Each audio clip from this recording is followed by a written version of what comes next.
ಹೇಗಿದ್ದರೂ ಭಾರತಕ್ಕೆ ಇವರಿಬ್ಬರು ಬರ್ತಾ ಇಲ್ಲ. ಲಂಡನ್ನಲ್ಲಿ ಇರ್ತಕ್ಕಂಥ ವಿಜಯ್ ಮಲ್ಯ, ನಂತರದಲ್ಲಿ ಮೋದಿ ಇವರಿಬ್ಬರು ಸೇರ್ಕೊಂಡು ಏನು ಮಾಡಿದ್ದಾರೆ, ಒಂದು ಅದ್ಧೂರಿ ಪಾರ್ಟಿ ಮಾಡಿಬಿಟ್ಟಿದ್ದಾರೆ. ಪಾರ್ಟಿಯಲ್ಲಿ ಹಾಡು ಹಾಡಿಕೊಂಡು ಮೋಜು ಮಾಡಿರ್ತಕ್ಕಂಥ ವಿಡಿಯೋ ಇಲ್ಲಿ ವೈರಲ್ ಆಗಿದೆ. ಪಾರ್ಟಿ ವಿಡಿಯೋವನ್ನು ಆರ್ಥಿಕ ಅಪರಾಧಿ ಲಲಿತ್ ಮೋದಿ ಪೋಸ್ಟ್ ಮಾಡಿದ್ದಾರೆ. 310 ಸ್ನೇಹಿತರು ಕುಟುಂಬದವರೊಂದಿಗೆ ಅದ್ಭುತ ರಾತ್ರಿಯನ್ನು ಕಳೆದೆ ಅಂತ ಹೇಳಿ ಪೋಸ್ಟ್ ಮಾಡಿದ್ದಾರೆ. ಅವರು ಬ್ರಿಟಿಷ್ ರಾಜಧಾನಿಯಲ್ಲಿರ್ತಕ್ಕಂಥ ಲಲಿತ್ ಮೋದಿ ಅವರ ಒಂದು ಮನೆಯಲ್ಲೇ ಪಾರ್ಟಿ ಆಯೋಜನೆ ಆಗಿತ್ತು. ಈ ವಿಡಿಯೋ ವೈರಲ್ ಆಗಲ್ಲ ಅಂಥೇಳಿ ಭಾವಿಸ್ತೀನಿ ಅಂತ ಪೋಸ್ಟ್ ಮಾಡಿದ್ದಾರೆ. ಅದರ ವೈರಲ್ ಆಯಿತು. ವೈರಲ್ ಆಗೇ ಆಗುತ್ತದು. ಅವರು ಭಾವಿಸಿರಬಹುದು, ಆದರೆ ಅವರು ಭಾವಿಸಿದ ಪ್ರಕಾರ ಆಗುವಂಥ ವಿಚಾರ ಅದಾಗಿರಲೇ ಇಲ್ಲ.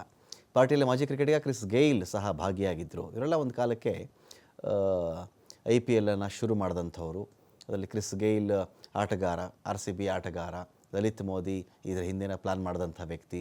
ವಿಜಯ್ ಮಲ್ಯ ತನ್ನ ರಾಯಲ್ ಚಾಲೆಂಜರ್ಸ್ ಮದ್ಯವನ್ನು ಪ್ರಮೋಟ್ ಮಾಡಬೇಕು ಅಂಥೇಳಿ, ಕ್ರಿಕೆಟ್ ಟೀಮ್ ಒಂದು ಬಳಕೆ ಆಗುತ್ತೆ, ಅದಕ್ಕೆ ತನ್ನ ಮದ್ಯವನ್ನು ಪ್ರಮೋಟ್ ಮಾಡೋಕ್ಕೆ ಅದು ಬಳಕೆ ಆಗುತ್ತೆ ಅಂತ ಮಾಡಿದ್ರೆ ಇವತ್ತು ಆ ಬ್ರ್ಯಾಂಡ್ಗಿಂತ RCBನೇ ಜಾಸ್ತಿ ಪ್ರಮೋಟ್ ಆಗಿದೆ. ಇದರ ಮಧ್ಯದಲ್ಲಿ ಇವರೆಲ್ಲ ಒಂದು ಪಾರ್ಟಿ ಮಾಡಿಕೊಂಡು ಚೆನ್ನಾಗಿ ಹಾಡು ಹೇಳಿ ಖುಷಿಯಾಗಿದ್ದರು.